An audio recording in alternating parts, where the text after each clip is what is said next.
தமிழகத்தில் நடக்க இருக்கும் எஸ்ஐஆர் ஸ்பெஷல் இன்டென்சிவ் ரிவிஷன். நம்ம துணை முதல்வர் உதயநிதி ஸ்டாலின் மாதிரி ஸ்பெஷல் இன்டென்சிவ் ரெஜிஸ்ட்ரேஷன் இல்லை, ஸ்பெஷல் இன்டென்சிவ் ரிவிஷன், சிறப்பு தீவிர வாக்காளர் பட்டியல் சீர்திருத்தம் அப்படின்னு தமிழில் சொல்லுவாங்க. இது தொடர்பாகத்தான் தொடர்ச்சியாக தமிழ்நாட்டில் ஒரு மிகப்பெரிய பிரச்சனை போயிட்டே இருக்குது. எதிர்க்கட்சிகள், குறிப்பாக இந்தி கூட்டணி கட்சிகள், திமுக உள்ளிட்ட எதிர்க்கட்சிகள் அனைத்துமே இந்த எஸ்ஐஆருக்கு எதிராக தொடர்ச்சியாக நிறைய பொய்களை சொல்லிக்கிட்டு இருக்காங்க. இந்த எஸ்ஐஆருடைய நோக்கம் என்ன? வாக்காளர் பட்டியலில் தகுதி வாய்ந்த வாக்காளர்கள் விடுபட்டு போகக்கூடாது. தகுதி வாய்ந்த வாக்காளர் ஒருத்தருக்கு வாக்குரிமை இல்லாமல் போகவே கூடாது. அதே சமயம் தகுதியில்லாத நபர்கள் வாக்காளர் பட்டியலில் பெயர்கள் இருக்கக்கூடாது. இது ரெண்டு தான் அஜெண்டா. இதை செய்யறதுல இங்கே இருக்கக்கூடிய கட்சிகளுக்கு என்ன பிரச்சனை அப்படின்னா ஒன்றுமே கிடையாது. இது முழுக்க முழுக்க அரசியல். அவங்க ஏற்கனவே பீகாரில் இந்த பிரச்சனையை கிளப்பிட்டாங்க. காங்கிரஸ் கட்சியுடைய தலைவர் ராகுல் அவர் வாக்கு திருட்டுன்னு இல்லாத ஒன்றை ஆரம்பித்து தேர்தல் ஆணையத்துக்கு எதிராகவே இங்கே பிரச்சாரம் பண்ணிக்கிட்டு இருக்காரு. அதை விட்டுறக்கூடாது, அந்த ஒரு வாய்ப்பு, அந்த பிரச்சாரத்தை விட்டுறக்கூடாது அப்படிங்கிறதுக்காகத்தான் இந்த எஸ்ஐஆரை இவர்கள் எதிர்க்கிறார்கள். இப்போ ராகுலுடைய குற்றச்சாட்டு என்ன? வாக்காளர் பட்டியலில் குளறுபடிகள் இருக்கு அப்படிங்கிறது தான். அவர் என்ன பண்றாரு? வாக்காளர் பட்டியலில் குளறுபடிகள் இருக்கு பாருங்க, போலி வாக்காளர்கள் இருக்காங்க, வீட்டுக்கு டோர் நம்பர் இல்லாமல் இருக்கு, போட்டோ இல்லாமல் இருக்கு, ஒரே வாக்காளர் 2-3 இடத்துல இருக்காங்க. இதையெல்லாம் வாக்காளர் பட்டியலில் இருக்கக்கூடிய குளறுபடிகள். இந்த குளறுபடிகள் இருக்கான்னு கேட்டீங்கன்னா ஆமா இருக்கு. அப்ப இந்த குளறுபடிகளை நீக்குவதற்கு என்ன செய்யணும்? அதைத்தான் தேர்தல் ஆணையம் எஸ்ஐஆர் அப்படிங்கிற அந்த முறையின் மூலம் செய்ய போகிறது. இதை செஞ்சிட்டாங்க அப்படின்னா வாக்காளர் பட்டியலில் குளறுபடிகளே இருக்காது. வாக்காளர் பட்டியல் கிளீன் ஆகிடும், பிரச்சனையே கிடையாது.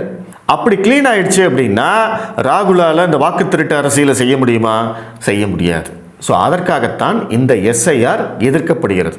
இவங்கெல்லாம் திரும்ப திரும்ப உதாரணமாக சொல்லக்கூடியது என்ன? பீகாரில் நடந்த எஸ்ஐஆர் பற்றி தான் சொன்னாங்க. இதை பற்றி நம்ம ஏற்கனவே ஒரு வீடியோ போட்டிருந்தோம். மீண்டும் அந்த எஸ்ஐஆரை பற்றி பேச வேண்டிய நிர்பந்தம் எதற்காக அப்படின்னா, நேற்று கரூருடைய எம்பி ஜோதிமணி அவர்கள் ஒரு பேட்டி கொடுத்துருக்காங்க. அந்த பேட்டியிலையும் அவங்க இந்த எஸ்ஐஆரை பற்றி உண்மைக்கு மாறான பொய்யான தகவல்களை தெரிவித்து மக்களை பயமுறுத்தும் வேலையை தான் அவங்க செஞ்சுருக்காங்க. ஜோதிமணியுடைய அந்த பேட்டியை எடுத்து இன்னைக்கு பார்த்தீங்கன்னா இந்த திராவிட ஈகோ சிஸ்டம், திமுகவுடைய ஈகோ சிஸ்டம் எல்லாமே பார்த்தீங்களா வாக்குரிமையை பறிப்பதற்காகத்தான் எஸ்ஐஆர் அப்படின்னு பயங்கரமாக பரப்பிட்டு இருக்காங்க. ஜோதிமணி என்ன சொன்னாங்க, அதில் உண்மைக்கு மாறான தகவல்கள் என்ன அப்படிங்கிறத பற்றி தான் நம்ம இந்த வீடியோவில் பார்க்க போகிறோம். தயவு செய்து இதை முழுசாக தெரிஞ்சுக்கோங்க. எஸ்ஐஆரில் என்ன இருக்குது அப்படிங்கிறத தெரிஞ்சுக்கோங்க. தெரிஞ்சுக்கிட்டால் தான் நீங்கள் 4 பேருக்கு எக்ஸ்ப்ளனேஷன் கொடுக்க முடியும், உண்மை என்னன்னு சொல்ல முடியும்.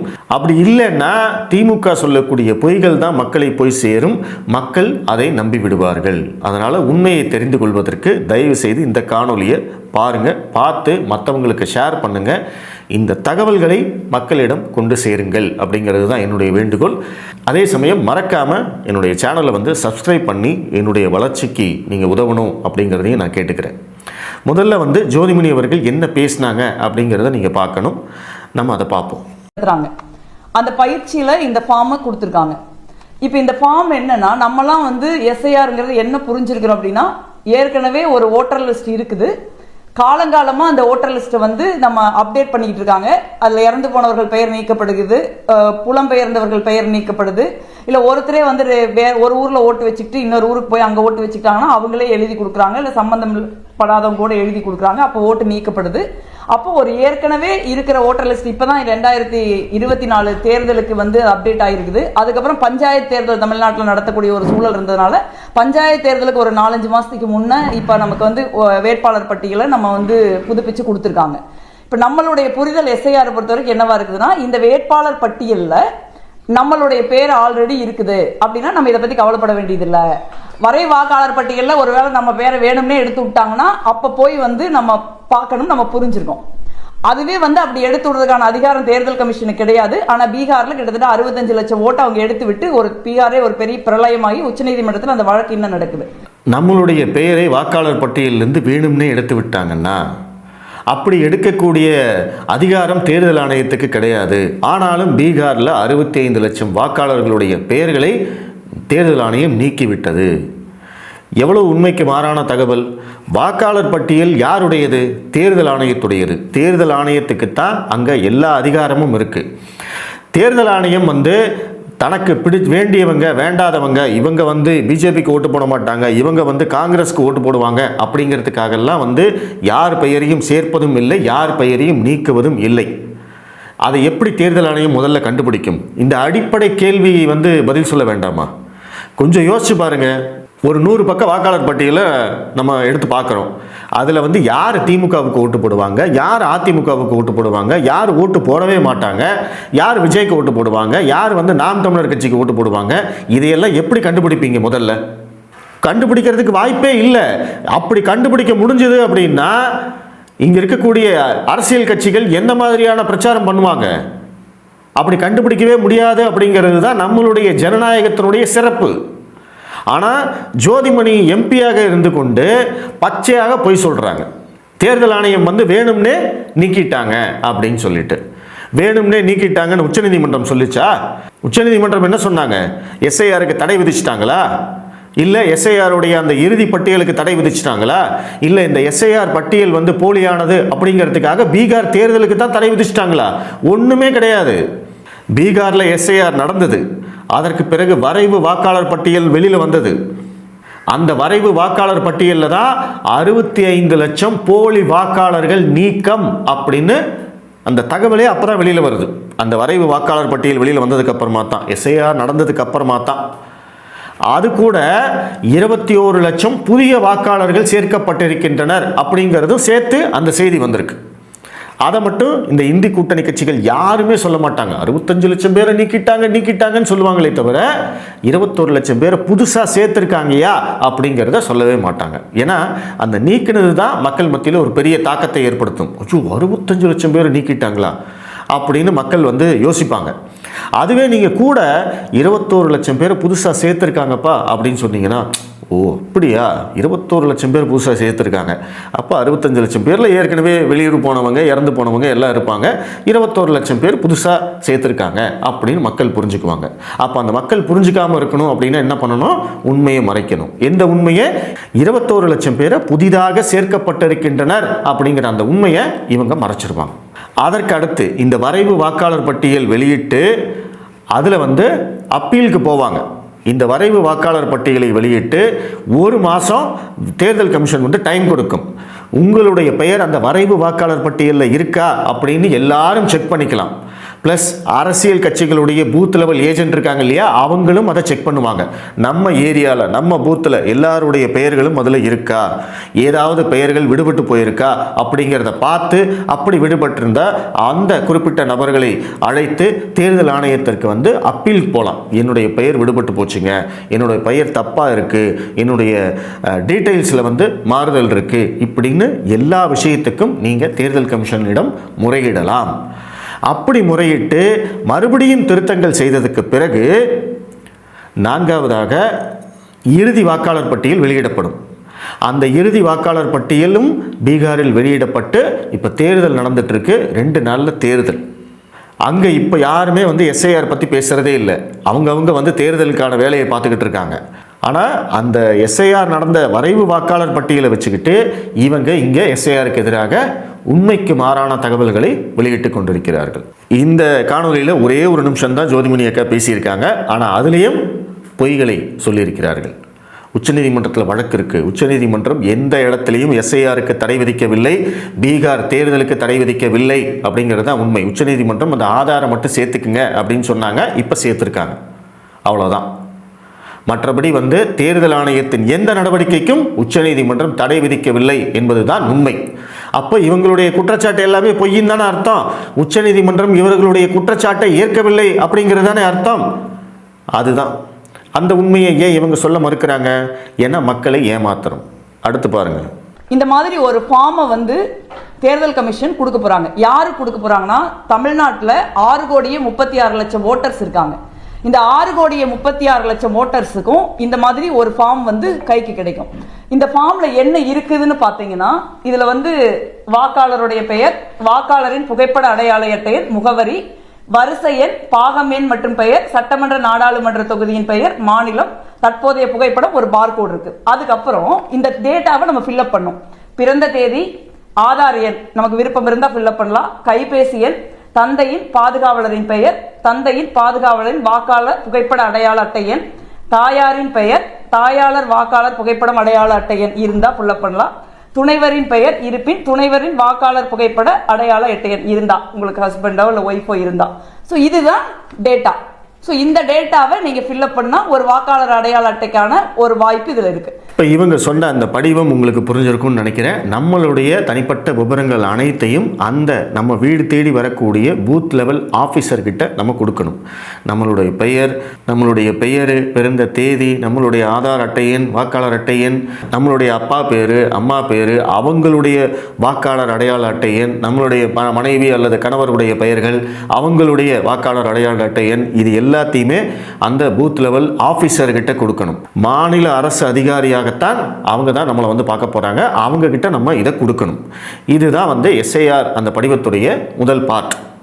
இதுல வந்து ஜோதிமணி அவர்கள் சொல்வது உண்மை. இதுக்கு அடுத்து என்ன சொல்றாங்க அப்படிங்கிறது தான் மிக முக்கியம். அதை கேளுங்க. இதற்கப்புறம் அதற்கு கீழே ஒரு டேட்டா கொடுத்திருக்காங்க. அது என்ன அப்படின்னா, முந்தைய சிறப்பு தீவிர திருத்தத்தில் உள்ள வாக்காளர் பட்டியலில் உள்ள வாக்காளரின் விவரங்கள். முந்தைய சிறப்பு சீர்திருத்தம் எப்ப நடந்திருக்குது? 2002 நடந்திருக்குது. அதுல பாத்தீங்கன்னா வாக்காளரின் பெயர், வாக்காளரின் புகைப்பட அடையாள அட்டை எண் இருந்ததுன்னா, உறவினரின் பெயர், உறவு முறை, மாவட்டம், மாநிலம், சட்டமன்ற தொகுதியின் பெயர், சட்டமன்ற தொகுதியின் எண், பாகம் எண், வரிசை எண் இது இருக்கு. இது வந்து இது எது கேக்குறீங்க?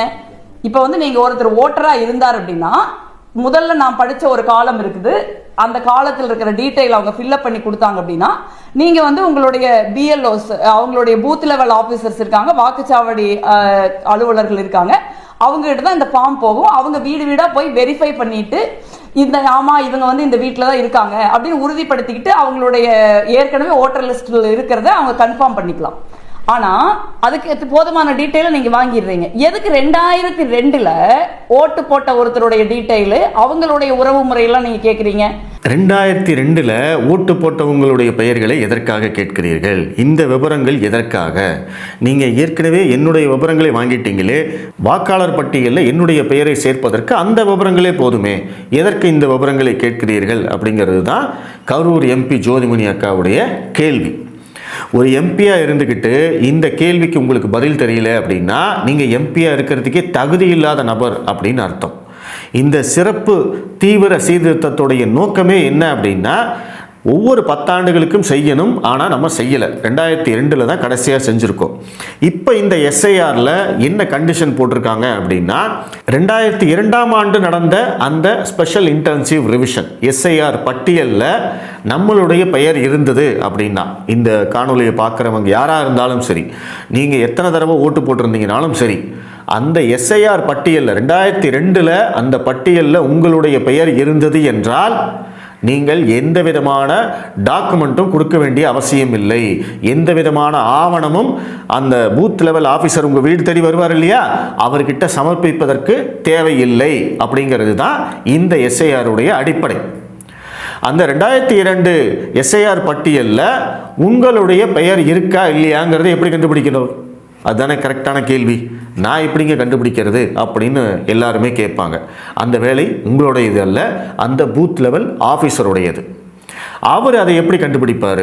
அவர் உங்களுடைய பெயர் டீட்டெயில்ஸ்லாம் நம்ம கொடுத்துருக்கோம். நம்மளுடைய பேர், பிறந்த தேதி, வாக்காளர் அடையாள அட்டை எண், இது எல்லாத்தையும் கொடுத்துருக்கோம். அதை வச்சு அவர்கிட்ட அந்த டேட்டா இருக்கும். 2002 எஸ்ஐஆர் பட்டியல் அவர்கிட்ட இருக்கும். அந்த பட்டியலில் நம்மளுடைய பெயர் இருக்கா இல்லையாங்கிறத அவர் செக் பண்ணுவார்.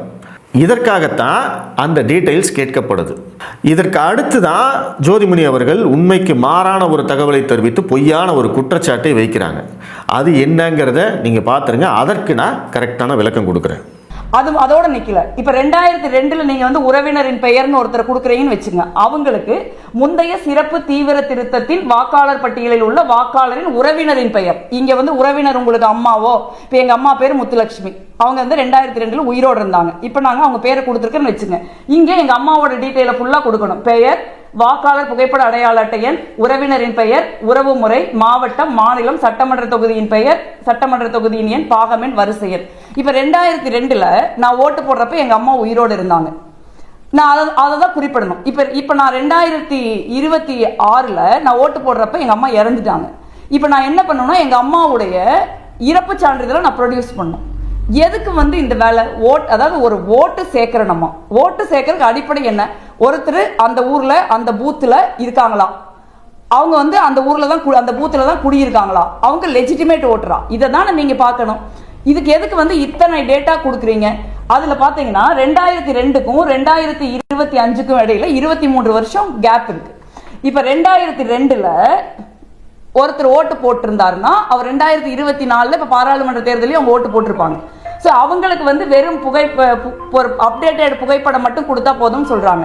இப்ப 2002ல் ஒருத்தர் ஓட்டு போடலைன்னு வச்சுக்கோங்க, 22ல் ஓட்டு போடல, அதுக்கப்புறம் போட்டிருந்தாரு அப்படின்னா நீங்க அவங்கள கிட்டத்தட்ட அவங்க என்ன பண்றாங்கன்னா குடியுரிமையை செக் பண்றாங்க. இந்த விஷயத்தை கொஞ்சம் கூர்ந்து கவனிக்கணும். இவங்க வார்த்தைகளை பயன்படுத்துறதுல தான் இவங்க வித்தகர்கள். எப்படி மக்களை ஏமாற்றணும் அப்படிங்கிறத ரொம்ப தெளிவாக திட்டம் போட்டு தான் இவங்க பண்ணுவாங்க. இப்போது ஜோதிமணி அக்கா என்ன சொல்கிறாங்க அப்படின்னா 2002ல் எங்கள் அம்மா உயிரோடு இருந்தாங்க, 2026ல் நான் ஓட்டு போடும்போது எங்கள் அம்மா உயிரோடு இல்லை, நான் இப்போ இறப்பு சான்றிதழ் கொடுக்கணும் அப்படின்னு ஒரு வார்த்தையை பயன்படுத்துகிறாங்க.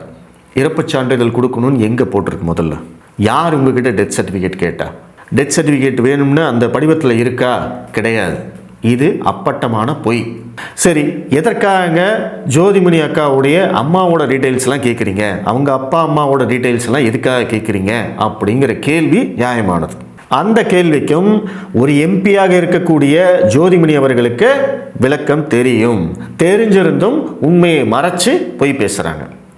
சரி, ஜோதிமணி அவர்களுடைய அப்பாவுடைய அல்லது அம்மாவுடைய டீட்டெயில்ஸ் எதுக்காக அங்கே அப்படின்னா, நான் முன்னாடியே சொன்னேன் இல்லையா, 2002 எஸ்ஐஆர் பட்டியலில் நம்மளுடைய பெயர் இருக்கிறதா இல்லையா என்பதை பூத் லெவல் ஆஃபீஸர் செக் பண்ணுவார்.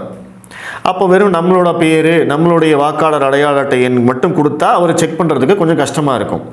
அதில் நம்மளுடைய பேர் கிடைக்கல, என்ன பண்ணுறது? அப்போ என்ன பண்ணுவார் அப்படின்னா நம்மளுடைய உறவினருடைய பெயர்களை தேடி பார்ப்பாங்க. அப்போ உறவினர் யார்? நம்மளுடைய அப்பா அம்மா, நான் அவங்களுடைய பெயர் இருக்கா அப்படிங்கிறத பார்ப்பாங்க. அதற்கு தான் இந்த டீட்டெயில்ஸ் கேட்கப்படுது. இப்போ ஜோதிமணி அக்கா வீட்டுக்கு அந்த பூத் லெவல் ஆஃபீஸர் வராரு, ஜோதிமணி அக்காவுடைய பெயரை வச்சு சர்ச் பண்ணுறாரு, அவருக்கு கிடைக்கல. அப்போ ஜோதிமணி அக்காவுடைய அம்மா பெயர் முத்துலட்சுமி அப்படிங்கிற அந்த பெயரை வைத்து 2002ல் அந்த எஸ்ஐஆர் பட்டியலில் அவங்க பேர் இருக்கா அப்படின்னு பார்த்து அதன் மூலமாக ஜோதிமணி பெயரை கண்டுபிடிப்பதற்கு முயற்சி செய்வார்கள். அதற்காகத்தான் அவங்க அம்மா பெயரை கேட்குறாங்க. அவங்க அம்மா பெயரை வாக்காளர் பட்டியலில் இருந்து நீக்குவதற்கு, இப்போ அவங்க அம்மா இறந்துட்டாங்க, ஆனால் வாக்காளர் பட்டியலில் அவங்க பெயர் இருக்கும் இல்லையா, அந்த பட்டியலிலிருந்து அவர்கள் பெயரை நீக்குவதற்குத்தான் இறப்புச் சான்றிதழ் கொடுக்கணும். இங்கே பாருங்கள், எங்கள் அம்மா இறந்து போயிட்டாங்க, இந்தாங்க இறப்புச் சான்றிதழ், டெத் சர்டிஃபிகேட்டு, வாக்காளர் பட்டியலிலிருந்து இந்த பெயரை நீக்குங்கள் அப்படின்னு சொல்லி கொடுக்க வேண்டிய கடமை ஜோதிமணி அவர்களுக்கு இருக்குது. ஒரு எம்பியாக மட்டும் இல்லாமல் ஒரு சாதாரண குடிமகனாக நம்ம எல்லாருக்கும் அந்த கடமை இருக்குது. நம்ம அதை சரியாக செய்யறது இல்லை. அதற்காகத்தான் இந்த எஸ்ஐஆர்லாம் நடத்த வேண்டியது இருக்குது. நம்ம வீட்டில் இப்போ என்னுடைய தாயோ தந்தையோ இறந்துட்டாங்க அப்படின்னா நம்ம உடனடியாக என்ன பண்ணுறோம்? வாரிசு சான்றிதழ்லாம் வாங்குகிறோம். அவங்களுடைய பேங்க் அக்கௌண்ட்டை க்ளோஸ் பண்ணி அந்த பணத்தை எடுக்கிறோம். ப்ளஸ் அவங்க பேரில் இருந்த சொத்துக்களை நம்ம பெயர் மாற்றம் செய்துக்கிறோம். இது இல்லை நான் தான் வாரிசுன்னு சொல்லி ரிஜிஸ்டர் ஆஃபீஸில் போயிட்டு நம்ம ரிஜிஸ்டர் பண்ணிக்கிறோம். இதெல்லாம் பண்ணுறோம்ல. அப்போ அதே மாதிரி வாக்காளர் பட்டியலில் இருக்கக்கூடிய அவர்களுடைய பெயரை நீக்குவதற்கு நம்ம எந்த நடவடிக்கையும் எடுக்கிறதில்ல. இப்போ நம்ம ஒரு ஊர்லேருந்து இன்னொரு ஊருக்கு போயிட்டோம். நான் கோயம்புத்தூரில் இருந்தேன், கோயம்புத்தூர்லேருந்து சென்னைக்கு போயிட்டேன்னா சென்னையில் போயிட்டு நான் கேஸ் கனெக்ஷன் வாங்கிக்கிறேன், டெலிஃபோன் கனெக்ஷன் வாங்கிக்கிறேன். அங்கே போயிட்டு இந்த மாதிரி வாக்காளர் பட்டியல் திருத்தங்கள் நடைபெறும் போது இங்கே பாருங்கள் நாங்கள் இந்த அட்ரஸில் தான் குடியிருக்கோம்னு அங்கே நாங்கள் ஓட்டுரிமை வாங்கிக்கிறேன். ஆனால் கோயம்புத்தூரில் நான் இருந்த இடத்துல என்னுடைய பெயர் வாக்காளர் பட்டியலில் இருந்திருக்கும்ல, அதை நீக்குவதற்கு நான் முயற்சி செய்கிறேனான்னு கேட்டால் செய்கிறது கிடையாது. அப்போ என்ன ஆகும்? என்னுடைய ஓட்டு இங்கேயும் இருக்கும், சென்னையிலையும் இருக்கும். அப்போ இது டபுள் என்ட்ரி. அப்போ இந்த டிஃப்ரென்ஸை அவங்க கண்டுபிடிக்கணுமா வேண்டாமா? அதற்காகத்தான் இந்த எஸ்ஐஆர் பண்ணுறாங்க. ஜோதிமணி அக்கா சொல்கிற மாதிரி இறப்புச் சான்றிதழ் வேணும்னு எங்கேயுமே கேட்கல. நம்மளுடைய குடும்ப உறுப்பினர்களுடைய விவரங்களை கேட்பது எதற்காகனா 2002ல் அந்த எஸ்ஐஆர் பட்டியலில் நம்மளுடைய பெயரை கண்டுபிடிப்பதற்காகத்தான் அப்படிங்கிறது தான் உண்மை. ஆனால் இவங்க அதை மறைச்சிட்டு இந்த விவரத்தையெல்லாம் எதுக்கு கேட்குறீங்க அப்படின்னு ஒரு எம்பியாக இருந்துக்கிட்டு இந்த கேள்வியை கேட்குறாங்க பார்த்தீங்களா. மறுபடியும் சொல்கிறேன், இவங்க எம்பியாக இருக்கிறதுக்கே தகுதி இல்லாத ஒரு நபர்.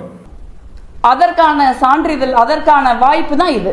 சாதாரணமா ஒருத்தருடைய ஓட்டை நீக்கவோ சேர்க்கவோ இன்னைக்கு அவர் என்னமா இருக்காருன்னு பார்த்தா போதும். அவங்க அந்த பொண்ணு, அந்த பெண் என்னவா இருக்காங்க, அந்த ஆண் என்னவா இருக்காங்கன்னு பார்த்தா போதும். 2002 போய் எதுக்கு பாக்குறீங்க? அதற்கப்புறம் வந்து எதுக்கு 2002 யார் உறவினரா இருந்தாங்க அவங்களுடைய டீடைல்ஸ் எல்லாம் நீங்க கேக்குறீங்க? அப்ப பேசிக்கலா இது வந்து ஒரு வாக்காளர் தீவிர திருத்தம்ங்கிற பெயர்ல ஒருவருடைய குடியுரிமையை வந்து தேர்தல் கமிஷன் நம்மளுடைய அனுமதி இல்லாமல் சட்டத்திற்கு விரோதமாக இவங்க இதை செய்யறாங்க. ஏன்னா குடியுரிமை செக் பண்ண வேண்டிய அதிகாரம் வந்து உள்துறை அமைச்சகம், ஒன்றிய உள்துறை அமைச்சகத்துக்கு தான் இருக்கு, எலெக்ஷன் கமிஷனுக்கு கிடையாது. இதுதான் வந்து பிரச்சனைக்குரிய விஷயமா பீகார்ல இருந்தது. நீங்க குடியுரிமை செக் பண்றதுக்கான அதிகாரம் உங்களுக்கு கிடையாதுன்னு நம்ம சொன்னதுனால இப்ப அதை சொல்லாம வந்து தமிழ்நாடு உட்பட 12 மாநிலங்கள்ல இந்த வேலை செய்யறாங்க. அடுத்த போய் தேர்தல் ஆணையம் சட்டத்திற்கு விரோதமாக குடியுரிமையை பரிசோதிக்கிறது அப்படிங்கிறது.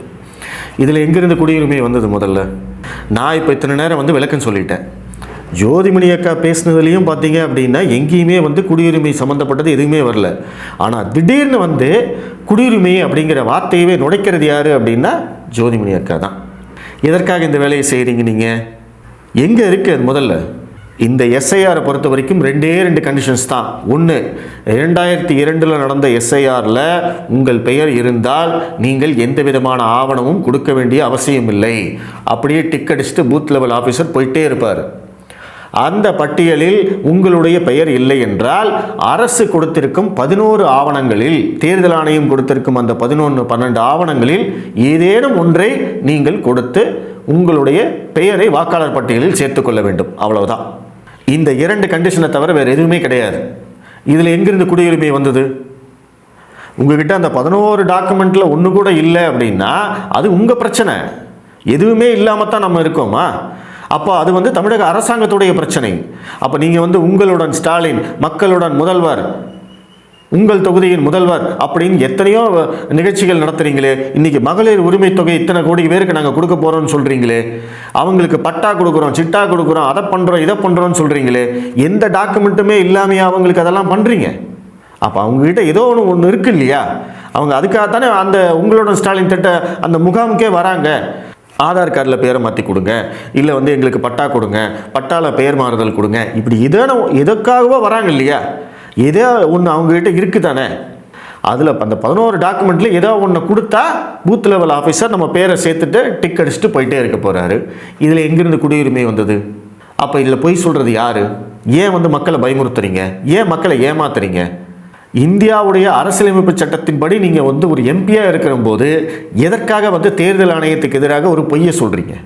இதற்கு அடுத்து தான் இன்னும் சில விஷயங்கள் இருக்குது. இப்போ நான் சொன்ன அந்த 6,36,00,000 பேர் தமிழ்நாட்டில் நம்ம இருக்கிறோம்ல, இவங்க 6,36,00,000 பேரும் இந்த பேப்பரை கொண்டு போய் எலெக்ஷன் கமிஷன் உங்களுக்கு கொடுப்பாங்க வீட்டில். அதை வந்து நீங்கள் கொண்டு போய் கொடுத்தா தான் உங்களுக்கு வரைவு வாக்காளர் பட்டியலில் ஓட்டு வரும். இப்போ இந்த பேப்பரை நீங்கள் கொடுக்கல அப்படின்னா, இதில் இருக்கிறத உங்களால் ஒழுங்காக ஃபில்அப் பண்ண முடியல அப்படின்னா, உங்களுக்கு டெத் சர்டிஃபிகேட் 2002 இப்போ இருந்த உங்களோட உறவினர் உயிரோடுல நீங்கள் டெத் சர்டிஃபிகேட் எடுக்கல அப்படின்னா இந்த ஃபார்ம் வந்து முறையாக ஃபில்அப் பண்ணப்படாதா கருதி இதை ரிஜெக்ட் பண்ணிடுவாங்க. ஒன்று. ரெண்டாவது, இந்த ஃபார்மை வந்து நீங்கள் ஜெராக்ஸ் எடுக்க முடியாது. 6,36,00,000 மக்களுக்கும் வாக்காளர்களுக்கும் அந்த ஃபார்மை கொண்டு வந்து கொடுப்பாங்களாமா? அந்த ஃபார்மை ஃபில்அப் பண்ணி நம்ம தான் கொண்டு போய் கொடுக்கணும் அப்படின்னு சொல்கிறதே போய். பூத் லெவல் ஆஃபீஸர் நம்ம வீடு தேடி வருவார். அவர் தான் வந்து இந்த ஃபார்மை ஃபில்அப் பண்ணுவார். நம்மளாலையும் ஃபில்அப் பண்ணலாம், நம்மளால் முடியல, நம்மளுக்கு தெரியாது அப்படின்னா பூத் லெவல் ஆஃபீஸர் அந்த ஃபார்மை ஃபில்அப் பண்ணுறது அவருடைய வேலை. இதை தேர்தல் ஆணையம் தெளிவாக சொல்லியிருக்கு. இவங்க இந்த இடத்துல அதை மறைச்சிட்டாங்க. அதே மாதிரி அந்த டெத் சர்டிஃபிகேட் கொடுக்கணும் அப்படிங்கிற அவசியமும் கிடையாது. நீங்கள் வந்து ஃபார்ம் ஃபில்அப் பண்ணல, நீங்கள் வந்து டெத் சர்டிஃபிகேட் கொடுக்கலன்னா உங்கள் அந்த பட்டியலேருந்து உங்கள் பேரை நீக்கிடுவாங்க அப்படின்னு சொல்கிறதும் பொய், பச்சை பொய். அப்போ மக்களை பயமுறுத்துறதுக்கு எப்படியெல்லாம் இவங்க வந்து வேலை பார்க்குறாங்கன்னு பாருங்கள். இதே தான் வந்து காங்கிரஸ் கட்சியுடைய தலைவர் ராகுல், ஜோதிமணி அக்காவுடைய தலைவர் ராகுல் வந்து இதைத்தான் பண்ணார். ஜோதிமணியும் அதை தான் பண்ணுறாங்க. இப்போ ஒருக்கா தப்பா எழுதிடுறீங்க, 2 டைம் தப்பா போயிருது, உங்களுக்கு எழுத படிக்க தெரியல, உங்களுக்கு யாரும் ஹெல்ப் இல்லை அப்படின்னு சொன்னா இந்த ஃபார்ம் உங்களால எழுத முடியல அப்படின்னா இந்த பேப்பர் நீங்க திருப்பி கொடுக்க முடியாது. அப்போ திருப்பி நீங்க ஜெராக்ஸும் எடுக்க முடியாது, அவங்களும் உங்களுக்கு தர மாட்டாங்க. ஸோ பொதுவாகவே தேர்தல் ஆணையத்தினுடைய நோக்கம் என்ன அப்படின்னா, எவ்வளவு முடியுமோ அவ்வளவு வாக்காளர்களை வாக்காளர் பட்டியலிருந்து நீக்கிறது தான் இதனுடைய நோக்கமா இருக்குதே ஒழிய வாக்காளர் உரிமையுள்ள வாக்காளர்களை முறைப்படி சட்டத்திற்குட்பட்டு சேர்க்கணும் அப்படிங்கிற எண்ணமா தெரியல. இது வந்து ரொம்ப அதிர்ச்சி அளிக்கக்கூடிய ஒரு விஷயமா இருக்கு. எப்படி பாருங்க, அந்த ஃபார்மை நீங்கள் தப்பாக ஃபில்லப் பண்ணிடுவீங்க, அதை வந்து நீங்கள் ஜெராக்ஸ் எடுக்க முடியாது. நீங்கள் வந்து தப்பாக ஃபில்லப் பண்ணிட்டீங்க அப்படின்னா மறுபடியும் உங்களுக்கு ஃபார்ம் கொடுக்க மாட்டாங்க. அதனால் என்ன ஆகும், வாக்காளர் பட்டியலில் உங்களோட பெயரை தூக்கிடுவாங்க. இதைத்தான் நாங்கள் சொல்கிறோம் வாக்கு திருட்டு அப்படின்னு சொல்கிறோம். வாக்காளர் பட்டியலிருந்து எத்தனை பேரை நீக்க வேண்டுமோ அத்தனை பேரை நீக்குவது தான் தேர்தல் ஆணையத்துடைய நோக்கம். இதெல்லாம் எங்கே இருக்குது? முதல்ல இதற்கு என்ன ஆதாரம் இருக்குது? நானே ரொம்ப தெளிவாக சொல்கிறேன், தேர்தல் ஆணையமும் ரொம்ப தெளிவாக சொல்லியிருக்கு. பூத் லெவல் ஆஃபீஸர் உங்கள் வீடு தேடி 3 முறை வர வேண்டும். நம்ம வீட்டுக்கு 3 தடவை வருவார். முதல் தடவை வராரு, வீடு பூட்டியிருக்கு. 2வது தடவை மறுபடியும் வரணும், அப்பவும் வீடு பூட்டியிருக்கு. 3வது தடவை மறுபடியும் வருவார். இந்த 3 முறையில் ஒரு முறையாவது நம்ம வந்து பூத் லெவல் ஆஃபீஸரை மீட் பண்ண மாட்டோமா, சந்திக்க மாட்டோமா? அவர் வந்து ஒன்றும் ஃபார்மை கொடுத்துட்டு அப்படியே கிளம்பி போகிறதில்ல. நம்மக்கிட்ட உட்கார்ந்து இந்த டீட்டெயில்ஸ் எல்லாம் வாங்கி, நம்மளுடைய வாக்காளர் அடையாள அட்டையை வாங்கி, ஆதார் அட்டையை வாங்கி, அந்த ஃபார்மை ஃபில்லப் பண்ணி, அந்த டீட்டெயில்ஸ் எல்லாம் ஃபில்லப் பண்ணி, அவர் வந்து அவர்கிட்ட இருக்கிற டீட்டெயில்ஸில் 2002 நம்மளுடைய பெயர் அதில் இருக்கான்னு செக் பண்ணி, அது இல்லை அப்படிங்கிற பட்சத்தில் நம்மக்கிட்ட அந்த 11 ஆவணங்களில் ஒன்றை வாங்கி நம்ம அங்கே தான் இருக்கோம் அப்படிங்கிறத உறுதிப்படுத்திக்கிட்டு, இவர் வந்து தகுதி வாய்ந்த வாக்காளர் அப்படிங்கிறத உறுதிப்படுத்திக்கிட்டு தான் அவர் போவார். இதுதான் வேலை. ஆனால் இவங்க அந்த உண்மையெல்லாம் மறைச்சிட்டு ஃபார்மை கொடுத்துட்டு போயிடுவாங்க. நீங்கள் தான் ஃபில்லப் பண்ணணும், நீங்கள் தப்பாக ஃபில்லப் பண்ணிட்டீங்கன்னா உங்களோட பேரை தூக்கிடுவாங்க. அப்போ உங்களுக்கு வாக்குரிமை போயிடும். தேர்தல் ஆணையத்துடைய வேலையே இதுதான், அவங்களுடைய நோக்கமே இதுதான். எத்தனை வாக்காளர்களை நீக்க வேண்டுமோ அத்தனை வாக்காளர்களை நீக்குவது தான் அவங்களுடைய நோக்கம். எவ்வளவு ஏங்க ஒரு அளவு வேண்டாமா பொய் சொல்கிறதுக்கும்? சரி, இதெல்லாம் நோக்கம் அப்படின்னு நீங்கள் சொல்கிறீங்கல்ல, பீகாரில் இதுதானே நடந்திருக்கு. அப்போ நீங்கள் என்ன பண்ணியிருக்கணும்? பீகார் தேர்தலை நேரம் நிறுத்தியிருக்கணுமா வேண்டாமா? நியாயமான கேள்வி தானே நான் கேட்குறது. இங்கே பாருங்கள், இப்படியெல்லாம் பண்ணியிருக்காங்க. பீகார் தேர்தலை நிறுத்துங்க, தேர்தல் ஆணையத்து மேலே வழக்கு போடுங்க. போட்டிருக்கீங்களா நீங்கள்? மக்கள் தெளிவா புரிஞ்சுக்கணும். இதனாலதான் இந்தியா கூட்டணி, காங்கிரஸ், திமுக உள்ளிட்ட கட்சிகள் இன்னைக்கு வந்து அனைத்து கட்சி கூட்டத்தை நம்ம கூட்டியிருக்கோம். இதை வந்து தமிழ்நாட்டு மக்கள் தெளிவா புரிஞ்சுக்கணும். இதனாலதான் இந்தியா கூட்டணி, காங்கிரஸ், திமுக உள்ளிட்ட கட்சிகள் இன்னைக்கு வந்து அனைத்து கட்சி கூட்டத்தை நம்ம கூட்டியிருக்கோம். அதனாலதான் நம்ம இந்த SIR, இந்த வாக்காளர் சிறப்பு வாக்காளர் பட்டியல் சிறப்பு திருத்தத்தை கடுமையா எதிர்க்கிறோம். நம்மளுடைய மாநிலத்துல வந்து நம்மளுடைய வாக்குரிமையை நீங்க மீண்டும் உறுதி செய்யணும் சொல்றதுக்கு யார் தேர்தல் கமிஷன்? இந்த ஊர்ல நம்ம பிறந்து வளர்ந்து, நம்ம முன்னோர்கள் பிறந்து வளர்ந்துருக்காங்க. நம்ம இந்த ஊர்ல வாழ்ந்துகிட்டு இருக்கிறோம், இந்த பூத்துல இருக்கோம். அதுக்கு வந்து காலங்காலமா நம்ம பூத்துல தான் இருக்கிறோங்கிறதுக்கு எத்தனையோ வாக்காளர்கள் பட்டியல நம்ம பேர் இருந்திருக்கு. ஒவ்வொரு முறையும் வாக்காளர் பட்டியலில் சேர்த்தல் நடக்குது, நீக்கல் நடக்குது, நம்ம எல்லாம் ஓட்டு போடுறோம். இப்ப எதுக்கு வந்து நீங்க தமிழ்நாட்டில் இருக்கிற 6,36 லட்சம் பேரும் புதுசா வந்து இந்த பேப்பரை ஃபில்லப் பண்ணி கொடுத்தாதான் உங்களுக்கு ஓட்டு, இல்லைன்னா உங்களுக்கு ஓட்டு இல்லை அப்படின்னு சொல்றதுக்கு இந்திய தேர்தல் ஆணையத்திற்கு என்ன அதிகாரம் இருக்கிறது? எவ்வளவு முட்டாள்தனமான கருத்து பாருங்க. தேர்தல் ஆணையத்துக்கு அதிகாரம் இருக்கு, அரசியலமைப்பு சட்டம் கொடுத்திருக்கிற அதிகாரம் இருக்கு. அவங்க வந்து இந்த கேள்வியை உங்ககிட்ட கேட்க முடியும். அப்படி இருக்கிறதுனால தான் ஏற்கனவே இதற்கு முன்னாடி 10 தடவை SIR நடத்தியிருக்காங்க. இது ஒன்றும் புதுசு கிடையாது. எல்லா SIRலையும் இதே கேள்விகள் தான் கேட்கப்பட்டிருக்கு, எல்லா SIRலையும் இதே படிவங்கள் தான் கொடுக்கப்பட்டிருக்கு, எல்லா SIRலையும் இதே நடைமுறைகள் தான் பின்பற்றப்பட்டிருக்கிறது. ஆனால் ஜோதிமணி அக்கா என்ன சொல்கிறாங்க? தேர்தல் கமிஷன் யார் நம்மகிட்ட கேட்குறதுக்கு? ஏங்க, அவங்க தாங்க தேர்தலே நடத்துகிறாங்க, அவங்க தாங்க வாக்காளர் பட்டியலை வெளியிடுறாங்க. அந்த வாக்காளர் பட்டியலில் பேர் இருந்தால் தாங்க நம்மெல்லாம் ஓட்டு போட முடியும். அந்த வாக்காளர் பட்டியலில் குளறுபடிகள் இருக்குன்னு தானே உங்கள் தலைவர் வந்து போராடினார். அதைத்தானே வந்து வாக்கு திருட்டுன்னு சொன்னார். அப்போ அந்த வாக்காளர் பட்டியலில் இருக்கக்கூடிய குளறுபடிகளை நீக்குவதற்காகத்தான் தேர்தல் கமிஷன் இப்படி ஒரு வேலையை செய்கிறாங்க. வாக்காளர் பட்டியலில் குளறுபடிகள் இருந்தால் இவங்களுக்கு தப்பு.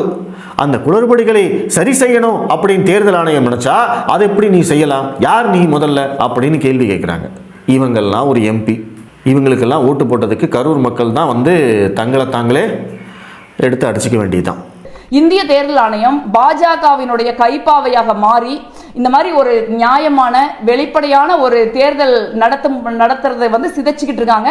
இந்திய ஜனநாயகத்தினுடைய அடிப்படையை நம்ம ஒவ்வொருத்தரும் வந்து நம்ம நம்புறோம். இந்தியாவில் வந்து தேர்தல் வந்து நேர்மையாக தான் நடக்குது, நியாயமாக தான் நடக்குது.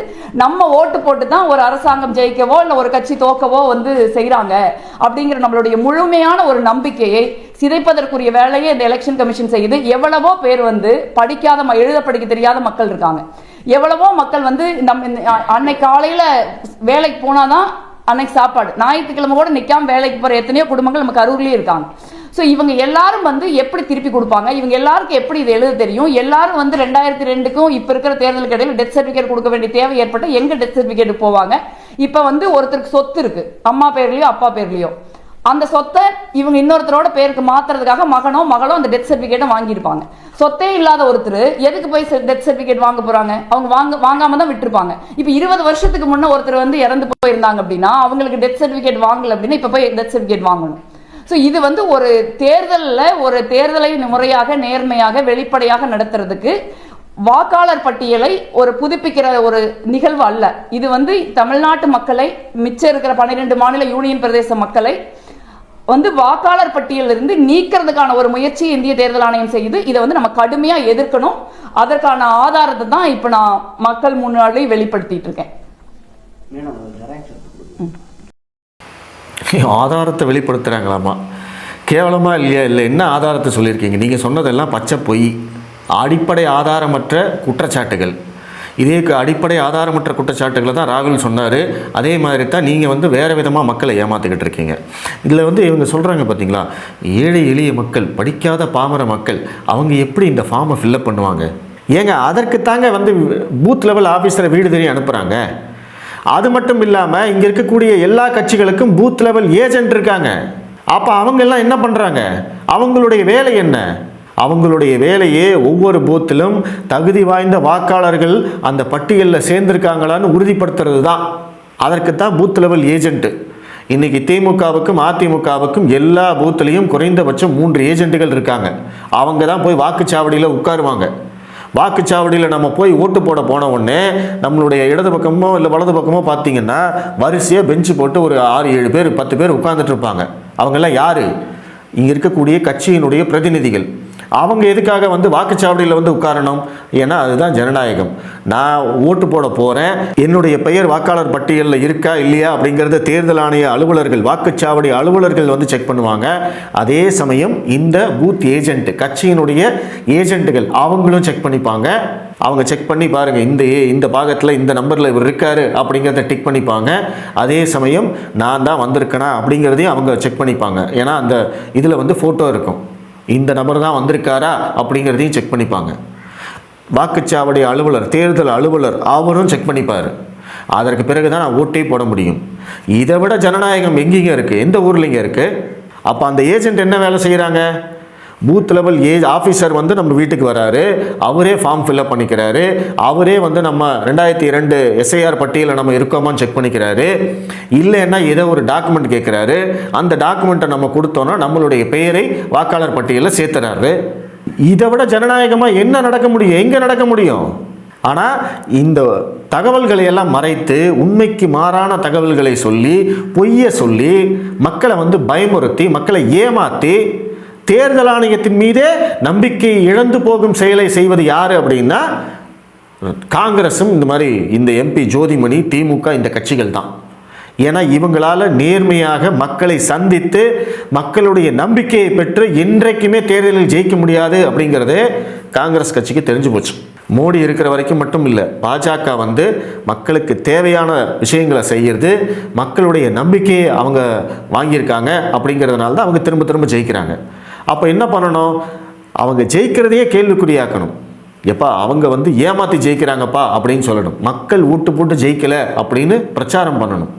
அதற்குத்தான் தேர்தல் ஆணையத்துடைய நம்பகத்தன்மையை கேள்விக்குறியாக்கணும். இந்த வேலையைத்தான் ஜோதிமணி செய்கிறாங்க. எவ்வளவு அப்பட்டமாக, வெளிப்படையாக, தைரியமாக போய் பேசுகிறாங்க. சரி, இந்த அளவுக்கு இருக்குல்ல, உங்களால் முடிஞ்சால் இதே காரணத்தை போய் நீங்கள் வந்து கோர்ட்டில் சொல்லுங்கள் பார்க்கலாம். கோர்ட்டில் ஆனால் வேற சொல்லுவாங்க. கோர்ட்டில் போய் இவங்க என்ன சொல்லுவாங்க, நான் இப்போயே சொல்லட்டுமா? இங்கே பாருங்கள், இது வந்து மழைக்காலம், இப்போ வந்து உடனடியாக எடுக்க முடியாது, தேர்தல் நெருக்கத்தில் இருக்குது, அதனால் இதை செய்ய முடியாது, இது வந்து கால அவகாசம் கொடுக்கணும், இந்த விஷயத்தை தான் சொல்லுவாங்களே தவிர ஜோதிமணி அக்கா சொன்னாங்க இல்லையா, இதெல்லாம் சொல்ல மாட்டாங்க. தேர்தல் ஆணையத்துடைய நோக்கம், தேர்தல் ஆணையம் மக்களை வந்து வாக்காளர்களை வந்து எடுக்க பார்க்கிறது, நீக்க பார்க்கிறது, இந்த விஷயத்தையெல்லாம் சொல்ல மாட்டாங்க. ஏன்னா இதெல்லாம் சொன்னால் நீதிமன்றம் வந்து செருப்பாலே அடிக்கும். அங்கே போய் வேற சொல்லுவாங்க. எப்படி வந்து நீட்டு ஞாபகம் இருக்கா? சமூக நீதிக்கு எதிரானது, அதற்கு எதிரானது, ஏழை மாணவர்களின் கல்விக்கு எதிரானது, இப்படியெல்லாம் இங்கே உருட்டினாங்க இல்லை. நீதிமன்றம் போய் என்ன சொன்னாங்க? சார், இது கூட்டாட்சி தத்துவத்திற்கு எதிரானது சார். அதே தான் இதுவும். மக்களை வந்து குழப்பணும், மக்களுக்கு வந்து தேர்தல் ஆணையத்தின் மீது இருக்கும் நம்பிக்கையை சிதைக்கணும், அதன் மூலமாக இங்கே வந்து ஒரு புரட்சி கொண்டு வரணும், அதன் மூலமாக இங்கே ஆட்சி மாற்றத்தை கொண்டு வரணும். அப்படித்தான் காங்கிரஸால் இந்தியாவை கைப்பற்ற முடியும், மீண்டும் ஆட்சிக்கு வர முடியும் அப்படின்னு இவங்க நம்புகிறாங்க. இதற்கு வந்து வெளிநாடுகள்லேருந்து அத்தனை பேரும் இவங்களுக்கு சப்போர்ட் பண்ணுறாங்க. இதை வந்து தொடர்ச்சியாக ஒரு பிரச்சாரமாக செஞ்சுக்கிட்டே இருக்கிற போது ஒரு கட்டத்தில் மக்களுக்கும் வந்து இந்த இது உண்மைதான் போல இருக்குது அப்படின்னு அவங்க நினைப்பாங்க இல்லையா? அப்போ அதன் மூலமாக நாளைக்கு வந்து காங்கிரஸுக்கு ஓட்டு போட்டுருவாங்க, இல்லை வந்து அதன் மூலமாக பாஜகவை ஆட்சியிலிருந்து அகற்றி விடலாம் அப்படிங்கிறது தான் இவங்களுடைய நோக்கம். இப்போ இந்த எஸ்ஐஆர் கரெக்டாக நடந்தது, தேர்தல் ஆணையம் சிறப்பாக இதை வந்து செஞ்சு முடிச்சுட்டாங்க அப்படின்னா, இறுதி வாக்காளர் பட்டியல் வெளியில் வந்து தேர்தலும் தமிழகத்தில் வந்து தேர்தலும் நடந்து முடிஞ்சிருச்சு அப்படின்னா இவங்க இந்த குற்றச்சாட்டை சொல்ல முடியுமா? முதல்ல வாக்கு திருட்டுனா என்னன்னு கூட இவங்களால சொல்ல முடியல. வாக்காளர் பட்டியலை காட்டி அதை வந்து வாக்கு திருட்டுன்னு சொல்கிறாங்க. அந்த வாக்காளர் பட்டியலில் இருக்கிறவங்க எந்த கட்சிக்கு ஓட்டு போடுவாங்க, அவங்கெல்லாம் உண்மையிலேயே ஓட்டு போடுவாங்களா, எந்த கட்சிக்கு எதிரானவர்கள், இதையெல்லாம் யாராவது கண்டுபிடிக்க முடியுமா? கண்டுபிடிக்கவே முடியாது. இதெல்லாம் யாருக்கு தெரியும் அப்படின்னா, அந்த பகுதி பூத் லெவல் ஏஜென்ட் இருக்காங்க இல்லைங்களா, அவங்களுக்கு தெரியும். இந்த தெருவில் இருக்கிற 10 வீடு இருக்கா, இந்த 10 வீட்டில் 6 வீடு வந்து திமுகவுக்கு ஓட்டு போடுவாங்க, மீதி 2 வீடு அதிமுகவுக்கு ஓட்டு போடுவாங்க, மீதி 2 பேர் வெளியூரில் இருக்காங்க, அவங்க ஓட்டே போட மாட்டாங்க. இல்லை அந்த 10 வீட்டில் வந்து 4 பேர் வந்து நாம் தமிழர் கட்சிக்காரங்க, இந்த 4 பேர் வந்து பார்த்திங்கன்னா பாஜக கட்சிக்காரங்க, அவங்களுக்கு தான் தெரியும். எந்த பூத் லெவல் ஆஃபீஸருக்கும் இந்த விஷயம் தெரியவே தெரியாது. அப்படி இருக்கிற போது அவங்க எப்படி வந்து இந்த வாக்காளர்களை வந்து நீக்க முடியும்? இல்லை நீக்கினவங்கெல்லாம் இந்தி கூட்டணி கட்சிக்காரங்களுக்கு ஆதரவானவர்கள் அப்படின்னு இவங்க சொல்லுவாங்க. இல்லை புதுசாக வந்து வாக்காளர்களை சேர்க்கிறோம் அப்படின்னா சேர்க்கிறவங்கெல்லாம் பாஜகவுக்கு ஆதரவானவர்கள்னு சொல்லுவாங்க. அப்படி தான் சொல்லிக்கிட்டு இருக்காங்க. மகாராஷ்டிராவில் 29 லட்சம் பேரை சேர்த்துருக்காங்க, அதனால தான் பிஜேபி ஜெயிச்சது. பீகாரில் 65 லட்சம் வாக்காளர்களை நீக்கியிருக்காங்க, அதனால தான் பிஜேபி ஜெயிக்க போகுது. ஏயா, ஒரு இடத்துல வந்து சேர்த்தா பிஜேபி ஜெயிக்கிறதுக்காக, ஒரு இடத்துல நீக்கினா பிஜேபி ஜெயிக்கிறதுக்காக. சரி, இந்த சேர்க்கப்பட்ட 29 லட்சம் பேரும் ஓட்டு போட்டாங்க அப்படிங்கிறதுக்கு முதல்ல ஆதாரம் கொடுக்கணும். அவங்க எல்லாரும் பாஜகவுக்கு தான் ஓட்டு போட்டாங்க அப்படிங்கிறதுக்கு ஆதாரம் கொடுக்கணும். இந்த ஆதாரத்தை கொடுத்தாங்களா? இது வரைக்கும் கொடுக்கல, கொடுக்கவும் முடியாது. அதே மாதிரி பீகாரில் நீக்கப்பட்ட அந்த 65 லட்சம் வாக்காளர்களும் இந்தி கூட்டணி கட்சிக்கு தான் ஓட்டு போடுறதுக்கு தயாராக இருந்தாங்க அப்படின்னு கொடுக்கணும். எந்த ஆதாரமும் கிடையாது. அடிப்படை ஆதாரமற்ற குற்றச்சாட்டை தான் ராகுல் காந்தி சொல்லிக்கிட்டு இருக்காரு. இது மட்டும் இல்லை, பாஜக மேலே வைக்கக்கூடிய அனைத்து குற்றச்சாட்டுகளுக்கும் இவங்க கிட்ட அடிப்படை ஆதாரம் எதுவுமே கிடையாது. எல்லாமே பொய்கள் மட்டும்தான்.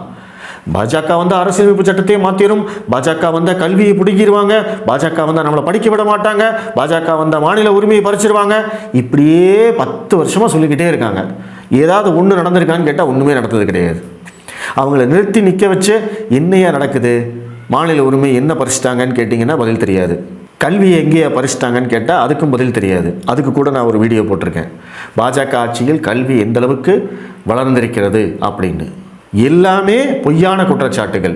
அதுவும் மக்களால் தேர்ந்தெடுக்கப்பட்டு அரசியலமைப்பு சட்டத்தின்படி எம்பியாக இருக்கக்கூடிய ஜோதிமணி அவர்கள் இது போன்ற பத்திரிகையாளர்களை சந்தித்து தைரியமாக வெளிப்படையாக பொய் பேசுகிறாங்க அப்படின்னா இதை வந்து தட்டி கேட்கறதுக்கு நம்ம நாட்டில் சட்டங்கள் இல்லை. நியாயமாக என்ன பண்ணியிருக்கணும்? நீதிமன்றம் இவங்களை கூப்பிட்டு கேட்டுருக்கணும். இல்லை, என்னம்மா சொல்லிகிட்டு இருக்கீங்க, எங்கம்மா இதுக்கெல்லாம் ஆதாரம், எதுக்குமா மக்களை ஏமாற்றிக்கிட்டு இருக்கீங்கன்னு கேட்கணுமா வேண்டாமா? அட்லீஸ்ட் இங்கே இருக்கக்கூடிய பாஜகவினராவது இவங்க மேலே வழக்காது போடணும், இல்லை நீதிமன்றத்துக்கு அலைய வைக்கணும். இல்லை, அப்போ தானே அடுத்த முறை இந்த மாதிரி பொய் சொல்ல மாட்டாங்க. ஆனால் உண்மை என்ன அப்படின்னா, இப்போ நான் சொன்ன விஷயமெல்லாம் இங்கே இருக்கக்கூடிய பாஜக கட்சிக்காரங்களுக்கே தெரியுமான்னு நம்மளுக்கு தெரியல.